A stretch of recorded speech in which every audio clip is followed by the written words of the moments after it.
दावनगेरा जनूबी हल्के के ज़मीनी इंतखाबात में कैंपेन के लिए पहुंचे KPCC के जनरल सेक्रेटरी चांद पाशा ने कहा कि आने वाले इंतखाबात यानी साल 2028 में जो इंतखाबात होने वाले हैं इनमें पार्टी की जानिब से अक़लियतों को टिकट देने के क़वी इम्कानात हैं।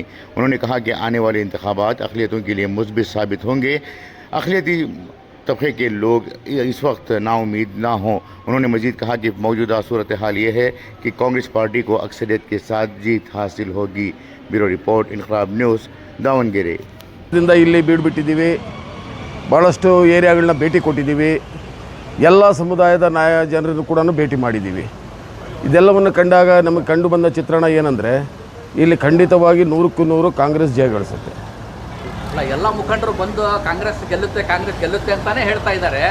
ಅದರಲ್ಲಿ ಪ್ರಾಕ್ಟಿಕಲ್ ಆಗಿ ಮುಸ್ಲಿಂ ಸಮುದಾಯದವರು ಕೆಲವೊಂದು ಅಸಮಾಧಾನನ ಹೊರ ಹಾಕ್ತಾ ಇದ್ದಾರೆ. ಅವರಿಗೆ ಯಾವ ಥರ ವಿಶ್ವಾಸದಲ್ಲಿ ತಾವು ತಗೊಳ್ತಾ ಇದ್ದೀರಿ? ಅಲ್ಲ, ಮುಸ್ಲಿಂ ಸಮುದಾಯದವರು ಬೇಸರ ಪಟ್ಕೊಂಡಿರೋದು ಇದು ನಿಜವಾಗಲೂ ಸೀಟ್ ಕೊಡಬೇಕಾಗಿದ್ದೆ. ಆದರೆ ಶಾಮನೂರು ಶಿವಶಂಕರಪ್ಪನವರ ಅವಧಿ 5 ವರ್ಷಗಳ ಕಾಲ ಅನಿರೀಕ್ಷಿತವಾಗಿ ಅವರ ಸಾವು ಸಂಭವಿಸಿದ ಕಾರಣವಾಗಿ ಒಂದು ಉಪಚುನಾವಣೆ ಎದುರಿಸ್ತಾ ಇದ್ದೇವೆ. 2 ಕ್ಷೇತ್ರಗಳಲ್ಲಿ ಉಪಚುನಾವಣೆ ಎದುರಿಸ್ತಾ ಇದ್ದೇವೆ. ಇಲ್ಲಿ ಒಂದು ಪ್ರಶ್ನೆ ಏನು ಬರುತ್ತೆ ಅಂದರೆ, ಕೊಟ್ಟರೆ 2 ಕಡೆ ಬದಲಾವಣೆ ಮಾಡಬೇಕು, ಇಲ್ಲ ಅನುಕಂಪದ ಆಧಾರದ ಮೇಲೆ ನಮ್ಮ ಕಾಂಗ್ರೆಸ್ನ ಪಕ್ಷದಲ್ಲಿ ಒಂದು ಪದ್ಧತಿ ಇದೆ. ಯಾರು ಮರಣ ಹೊಂದುತ್ತಾರೋ ಅವರ ಕುಟುಂಬಕ್ಕೆ ಸೀಟ್ ಕೊಡುವಂಥದ್ದು ಮೊದಲಿಂದನೂ ನಡ್ಕೊಂಡು ಬಂದಿದೆ. ಒಂದು ಕುಟುಂಬಕ್ಕೆ ಕೊಟ್ಟು ಇನ್ನೊಂದು ಕುಟುಂಬಕ್ಕೆ ಕೊಡದೇ ಇದ್ದರೆ ಅದು ಒಂದು ತಪ್ಪು ಸಂದೇಶ ಹೋಗುತ್ತೆ. ಆಮೇಲೆ ಒಂದು ವೇಳೆ ಶಾಮನೂರು ಶಿವಶಂಕರಪ್ಪನವ್ರು ಬದುಕಿದ್ರೆ ಇನ್ನೂ 2 ವರ್ಷ ಅವಧಿ ಅವರೇ ಶಾಸಕರಾಗಿರ್ತಿದ್ರಲ್ಲ. ಆದ ಕಾರಣ ಈ ಒಂದು ತೀರ್ಮಾನವನ್ನು ಪಕ್ಷ ತಗೊಂಡಿದೆ. ಅಂದರೆ ನೆಕ್ಸ್ಟ್ 28ಕ್ಕೆ ಮತ್ತೆ ಚುನಾವಣೆ ಆಗುತ್ತೆ, ಆವಾಗ ಮುಸ್ಲಿಮ್ಸಿಗೆ ಅಲ್ಪಸಂಖ್ಯಾತರಿಗೆ ಅವಕಾಶ ಇದೆ ಪಕ್ಷದಲ್ಲಿ? ಖಂಡಿತವಾಗಲೂ ಇದೆ. ಯಾಕಂದರೆ ಎಲ್ಲ ಅಲ್ಪಸಂಖ್ಯಾತ ನಾಯಕರುಗಳು ಸೇರಿ ಸೀಟ್ ಕೊಡಲೇಬೇಕು ಅಂತೇಳಿ ಎಲ್ಲರೂ ಕೇಳ್ಕೊಂಡಂಥದ್ದು. ಅದಾದ ನಂತರ ಎಲ್ಲ ಸಮುದಾಯದ ನಮ್ಮ ಅಲ್ಪಸಂಖ್ಯಾತ ಸಮುದಾಯದ ಎಲ್ಲ ನಾಯಕರುಗಳನ್ನ ಸೇರಿಸಿ ಮುಖ್ಯಮಂತ್ರಿಗಳು, ನಮ್ಮ ಪಕ್ಷದ ಅಧ್ಯಕ್ಷರು, ಉಪಮುಖ್ಯಮಂತ್ರಿಗಳು, AICC ಜನರಲ್ ಸೆಕ್ರೆಟರಿ ಸುರ್ಜೇವಾಲಾ ಅವರು ಎಲ್ಲರೂ ಸೇರಿ ಒಮ್ಮತವಾಗಿ ತಗೊಂಡಿರುವಂಥ ತೀರ್ಮಾನ ಈ ಸಮರ್ಥಿಗೆ ಸೀಟ್ ಕೊಟ್ಟಿರುವಂಥದ್ದು. ಹಾಗಾಗಿ ಇದು ಬೇರೆ ಯಾವ ಉದ್ದೇಶವೂ ಅಲ್ಲ, ಎಲ್ಲರಿಗೂ ಒಪ್ಪಿಗೆ ಪಡೆದೇ ಕೊಟ್ಟಿರುವಂಥದ್ದು. ಸರ್, ಈಗ ದಾವಣಗೆರೆ ಅಂದರೆ ಶಾಮನೂರು ಫ್ಯಾಮಿಲಿ ಒಂದು ಡೈನಾಸ್ಟಿ ಥರ ಆಗಿಬಿಟ್ಟಿದೆ.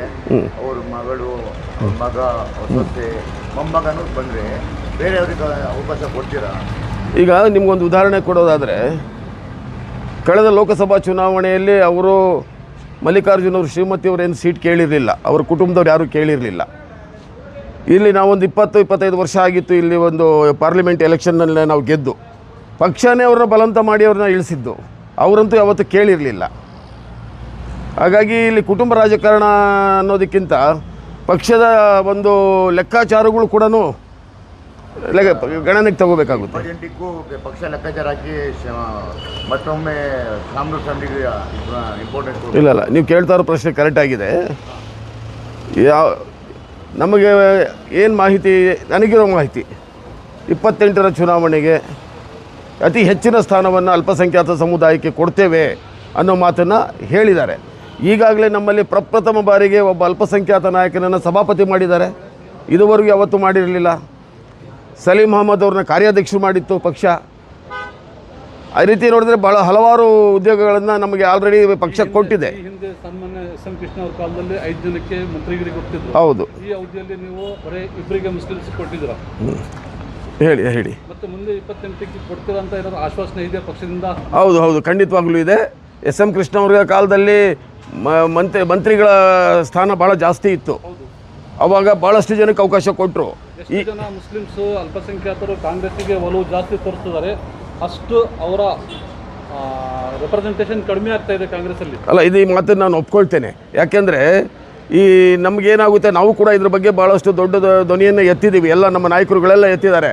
ನಾವು ಎಲ್ಲಿ ಗೆಲ್ತೀವೋ, ಗೆಲ್ಲೋದಕ್ಕೆ ಅವಕಾಶ ಇದೆಯೋ ಅಲ್ಲಿ ನಮಗೆ ಕೊಡಿ, ನಮಗೆ ಎಲ್ಲಿ ಸೋಲುವಂಥ ಜಾಗದಲ್ಲಿ ಕೊಟ್ಟು ಕೋಟಾ ಸಿಸ್ಟಮ್ ಮಾಡಬೇಡಿ ಅಂತೇಳಿ ಎಲ್ಲ ನಾಯಕರುಗಳು ಒತ್ತಡ ಹಾಕಿದ್ದರಿಂದ ಈಗ ನಮಗೆ ಅವರು ಮಾತು ಕೊಟ್ಟಿದ್ದಾರೆ.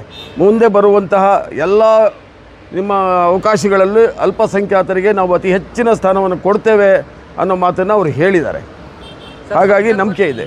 ಸರ್ಕಾರದಲ್ಲಿ ಇರುವಂತಹ ಎಲ್ಲ ಸಮುದಾಯದ ಸಚಿವರು, ಮುಖಂಡರು, ನಾಯಕರು ಬಹಳಷ್ಟು ಒಂದು ಪ್ರಯತ್ನ ಮಾಡಿ ಈ ಒಂದು ಚುನಾವಣೆಯ ಪ್ರಚಾರ ಮಾಡ್ತಾ ಇದ್ದಾರೆ. ನಿಮಗೆ ಎಷ್ಟು ಪ್ಲಸ್ ಆಗ್ತಾ ಇದೆ, ಎಷ್ಟು ಮೈನಸ್ ಆಗ್ತಾ ಇದೆ ಏನಾದರೂ ಹೇಳ್ತೀನಿ? ನೋಡಿ ಸರ್, ನಮಗೆ ಈ ಉಪಚುನಾವಣೆ ಅಂತ ಹೇಳಿದ್ರೆ ಎಲ್ಲರೂ ಕೂಡ ಬಂದು ಇಲ್ಲಿ ನಿಂತು ಕೆಲಸ ಮಾಡೋದು ಸಹಜ. ಆದರೆ ಜನರ ನಾಡಿ ಮಿಡಿತಾನೆ ಬೇರೆ ಇದೆ.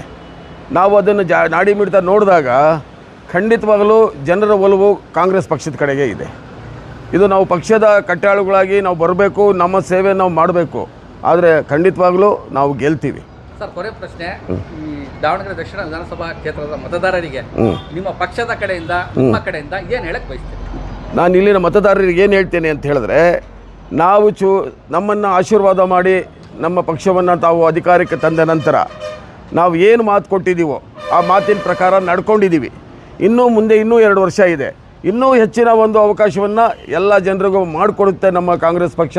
ಹಾಗಾಗಿ ನಮ್ಮ ಮೇಲೆ ವಿಶ್ವಾಸವಿಡಿ. ನಾವು ನುಡಿದಂತೆ ನಡೆದಿದ್ದೇವೆ. ನಮ್ಮ ಶ್ರಮಕ್ಕೆ ಕೂಲಿ ಕೇಳ್ತಾ ಇದ್ದೇವೆ. ನಮ್ಗೆ ಆಶೀರ್ವಾದ ಮಾಡಿ ಅಂತ ಕೇಳ್ತಾ ಇದ್ದೀವಿ. ನನ್ನ ಹೆಸರು ಚಾಂದ್ ಪಾಷಾ ಅಂತೇಳಿ, KPCC ಜನರಲ್ ಸೆಕ್ರೆಟರಿ. ನಮಸ್ಕಾರ.